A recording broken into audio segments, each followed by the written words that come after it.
voyez le journaliste que j'ai mis en haut? C'est un journaliste qui est allé dans un coin du pays, qui a vu la souffrance des femmes, comment les femmes souffraient pour traverser, je ne sais même pas, je vais appeler ça rigole ou bien quoi là, ou bien fausse ou bien quoi là, comment les femmes souffrent pour aller chercher de l'eau. Et ce journaliste d'investigation fait une vidéo qu'il poste, un reportage qu'il poste, afin d'alerter les autorités par rapport à la situation déplorable dans laquelle vivent nos mamans. Et à cause de ça, je vous dis qu'à cause de ça, actuellement, on est en train de menacer ce gars. Et ça doit changer. Cette vidéo, je m'adresse directement au PCM. Je m'adresse directement à Faure Gnassingbé. Parce qu'avec tout ce que vous nous avez dit, malgré tout ce que vous nous avez dit, malgré tous les changements que vous avez opérés là, nous savons que vous êtes toujours le numéro 1 du Togo. Alors, monsieur Faure Gnassingbé, je vais être clair avec vous aujourd'hui. Suivez le décryptage avec Afrique TV 55, la chaîne au cœur de l'actualité politique togolaise. Votre personnalité là, nous on a rien contre votre personnalité. Hein. Nous sommes déjà sacrifiés, nous sommes déjà prêts à mourir. Alors ne menacez plus pour en faire de moi là, nous on est déjà prêts. Si vous voulez, tuez-nous tous. Tuez-nous tous et vous allez gouverner les animaux. Cette vidéo c'est pour vous, monsieur Faure Gnassingbé. C'est vous, nous allons toujours attaquer. Parce que c'est vous qui tolérez à ceux qui sont à côté de vous là. C'est vous qui les tolérez, c'est vous qui permettez à ce que les gens se prennent pour Dieu. On dirait qu'au Togo, la loi est là seulement pour les pauvres et pas pour les riches. Normalement, ces gens de journalistes là devaient être vos amis. Ces journalistes comme ça, vous devez bien les traiter parce que c'est eux qui sont vos yeux sur le terrain, monsieur Faure Gnassingbé. C'est ces gens de journalistes là, leur reportage là, c'est ça qui va vous permettre de voir. Est-ce que celui-ci il a pris l'argent, tel ministre a pris telle somme, tel député a pris telle somme qui va faire cette route là. Est-ce qu'il a fait? C'est grâce à ces gens de journalistes que vous allez voir. Si les gens qui vous entourent, qui viennent vous tromper dans le bureau, qu'on a fait ça là, c'est grâce à ces journalistes que vous allez voir s'ils ont détourné l'argent ou bien s'ils ont vraiment travaillé. Mais voilà, vous permettez que les gens, un groupuscule d'individus dans ce pays, continuent pas à menacer les gens. Tous ceux qui veulent dire la vérité sont menacés. Tant qu'il y a un problème, on dénonce, on est menacé. Ça c'est quoi ça? Monsieur le président, monsieur Faure Gnassingbé, vous avez fréquenté aux États-Unis, non? Vous avez fait des gros pays, des grands pays, vous avez vu des trucs. Quand vous êtes venu en 2005, nous on était enthousiastes. On pensait que vous incarnez le changement, vous incarnez la jeunesse. Malheureusement, vous êtes venu au pouvoir pour vous-même et pire que votre papa, je vous le dis clairement. Si sous vous, en 2026, on va continuer par menacer les journalistes d'investigation, mais c'est grave. Ça veut dire que les gens se croient tout permis. On leur donne l'argent, s'ils veulent, ils ne font pas les travaux. Si quelqu'un parle, ils vont le menacer, ils vont le tuer, ils vont l'arrêter, le président ne va rien dire. Ça c'est quoi ça? C'est dans quel pays on est? Moi je vous le dis clairement. Votre personnalité, nous n'avons rien à foutre avec votre personnalité. On n'a rien contre vous, votre personnalité individuellement. Vous, monsieur Faure Gnassingbé, là, nous on n'a rien contre vous. Mais c'est la gouvernance. La manière dont vous dirigez le pays, la manière dont vous le laissez aller qu'il y a là. Il y a le laisser aller pour certaines personnes, ils sont libres de faire ce qu'ils veulent.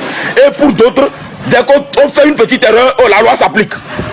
Nous les pauvres là, quand on fait une petite erreur, ou bien comme je suis en train de réclamer comme ça là, quand nous réclamons, la loi s'applique. La loi s'applique en même temps. Mais quand les gens détournent les milliards de notre pays, on n'a pas le droit de parler. Arrêtez d'intimider les gens. Arrêtez d'intimider les gens.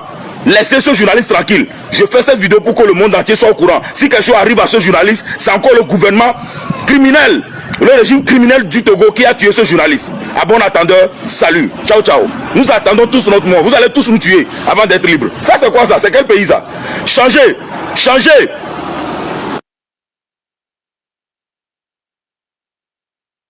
Salut, seul concitoyen togolais, M. Kolani. Ce matin, l'actualité oblige.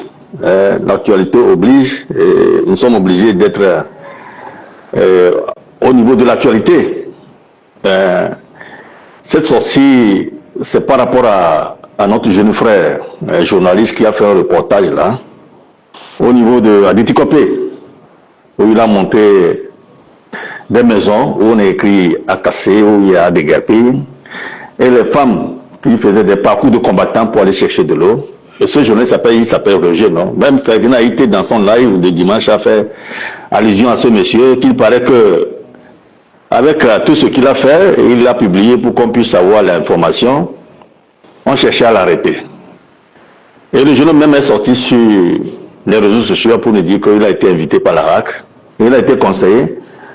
Et dans leur profession, c'est toujours dans la profession qu'on peut fauter. Donc peut-être qu'il a fauté quelque part et on leur redressé, voici comment tu pouvais procéder. Mais ma sortie, c'est ces menaces-là, que ce jeune homme-là, qui sort ouvertement pour nous dire qu'il est menacé. Et qu'il paraît que le dossier là, qu'il a montré là, la femme là, que tout le monde est en train de dire sur les réseaux sociaux, Aïcha ou bien Aïcha là, c'est un surnom bien quelque chose comme ça, mais que c'est tout un domaine, c'est comme ça là, plusieurs domaines comme ça. Certains sont en train de dire qu'ils ont travaillé même avec elle dans son entreprise. Et quand tu fautes dans l'entreprise, mais c'est les corps habillés qui arrivent. Les gens citaient même le nom du colonel Massina, qui était le directeur de la gendarmerie, qui était derrière cette femme. Donc je demande au service de renseignement de faire des enquêtes, hein, parce que nous n'allons pas dire ce que nous ne connaissons pas, ou bien faire des supputations. Faire des enquêtes, parce que dans ce pays-là, les gens ont toujours porté les habits du parti à l'époque RPT, aujourd'hui unis, parce qu'on est dans unis là, tout est permis. Non, nous sommes dans une république, hein.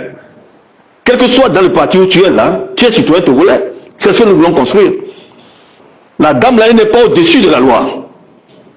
Même le journaliste qu'on est en train d'intimider nous informe qu'il y a 4 magistrats qui sont dans ce dossier-là. Ah, Abdoulaye Yaya l'a dit, et le président de la Cour suprême, que la justice togolaise là, elle est malade. Surtout au niveau des fonciers. La corruption. Le jeune homme continue en nous disant qu'il va citer les noms plus tard. Je vous dis, c'est l'heure de la lumière. Méfiez-vous. Le PC de la 5e République qu'on nous impose a bien dit. Interpellez-nous. On ne peut pas voir partout. Le jeune homme vient de faire le travail que le PC a demandé.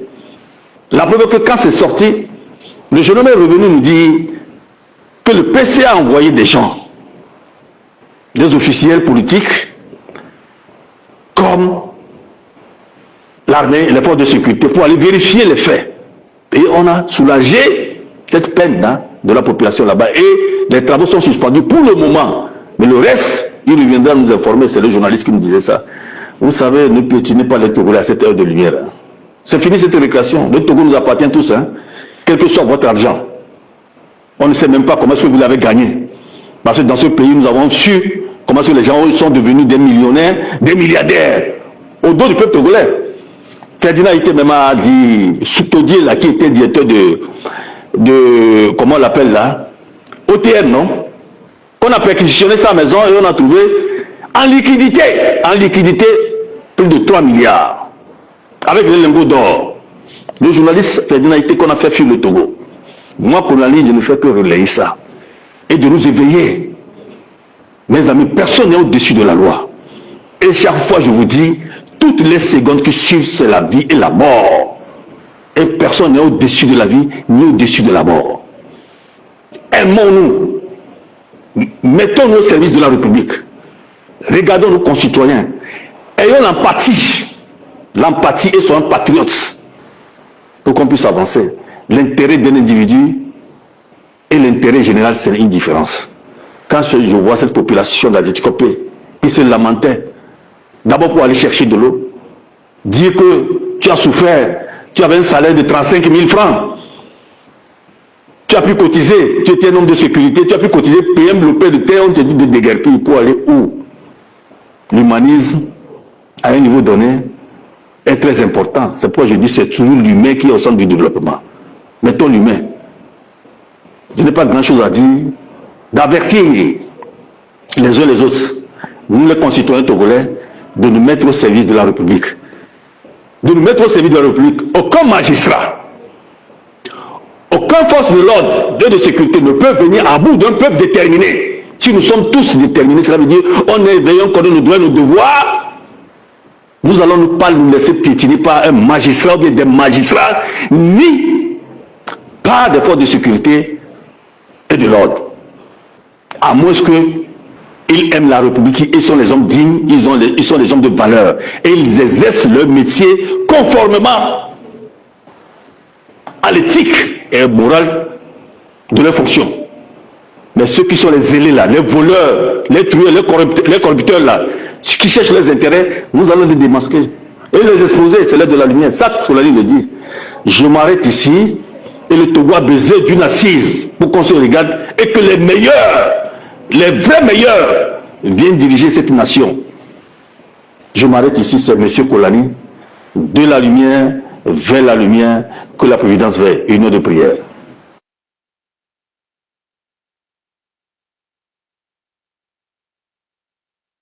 Chers sœurs concitoyens togolais, M. Colané, ce matin, l'actualité oblige.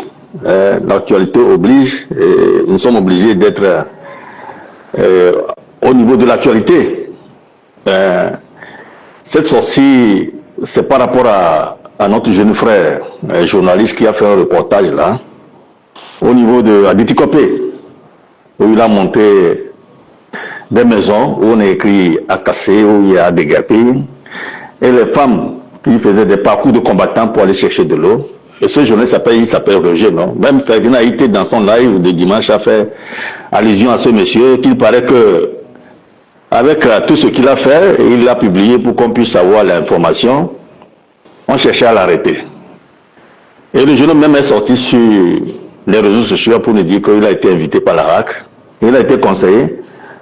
Et dans leur profession, c'est toujours dans la profession qu'on peut fauter. Donc peut-être qu'il a fauté quelque part et on leur redressé, voici comment tu pouvais procéder.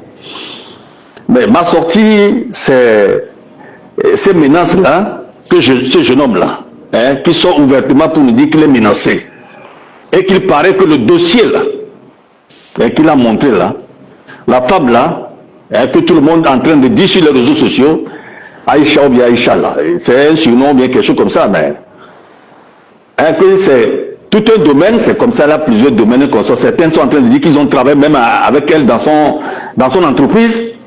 Et quand tu fautes dans l'entreprise, mais c'est les corps habillés qui arrivent. Les gens citaient même le nom du colonel Massina, qui était le directeur de la gendarmerie, qui était derrière cette femme.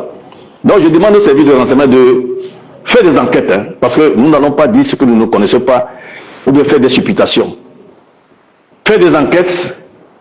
Parce que dans ce pays-là, les gens ont toujours porté les habits du parti à l'époque RPT, aujourd'hui unis, parce qu'on est dans unis là, tout est permis.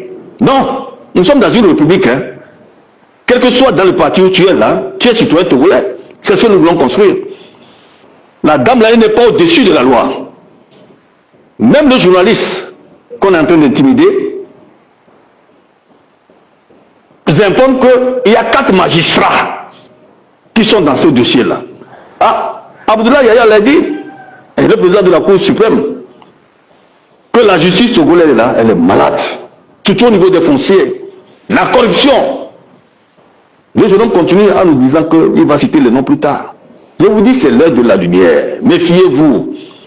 Fort ressources Nanya Signé, le PC de la 5e République qu'on nous impose, a bien dit, interpellez-nous. On ne peut pas voir partout. Le jeune homme vient de faire le travail que le PC a demandé.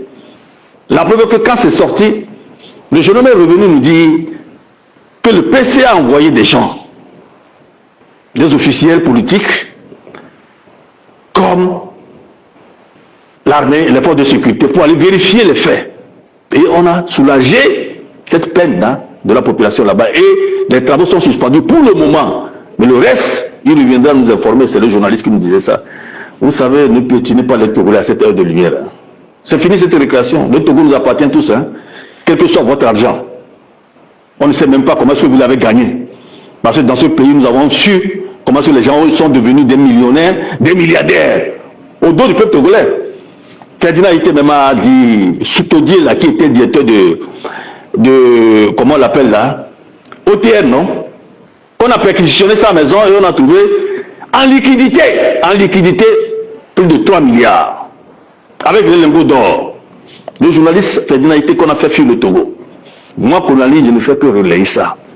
Et de nous éveiller. Mes amis, personne n'est au-dessus de la loi. Et chaque fois, je vous dis, toutes les secondes qui suivent, c'est la vie et la mort. Et personne n'est au-dessus de la vie, ni au-dessus de la mort. Aimons-nous. Mettons-nous au service de la République. Regardons nos concitoyens. Ayons l'empathie. L'empathie et soyons patriotes. Pour qu'on puisse avancer. L'intérêt d'un individu et l'intérêt général, c'est une différence. Quand je vois cette population d'Adétikopé qui se lamentait, d'abord pour aller chercher de l'eau, dire que tu as souffert, tu avais un salaire de 35 000 francs. Tu as pu cotiser, tu étais un homme de sécurité, tu as pu cotiser, PM, lopin de terre, on te dit de déguerpir pour aller où? L'humanisme, à un niveau donné, est très important. C'est pourquoi je dis que c'est toujours l'humain qui est au centre du développement. Mettons l'humain. Je n'ai pas grand-chose à dire, d'avertir les uns les autres, nous les concitoyens togolais, de nous mettre au service de la République.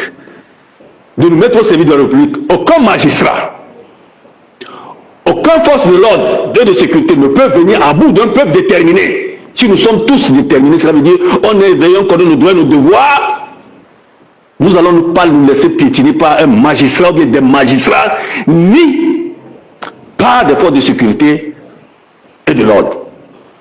À moins qu'ils aiment la République, ils sont les hommes dignes, ils sont les hommes de valeur. Et ils exercent leur métier conformément à l'éthique et morale de leur fonction. Mais ceux qui sont les zélés là, les voleurs, les truands, les corrupteurs là, ceux qui cherchent leurs intérêts, nous allons les démasquer et les exposer, c'est l'heure de la lumière. Ça, Solani le dit. Je m'arrête ici et le Togo a besoin d'une assise pour qu'on se regarde et que les meilleurs, les vrais meilleurs viennent diriger cette nation. Je m'arrête ici, c'est M. Kolani, de la lumière vers la lumière, que la Providence veille. Une heure de prière.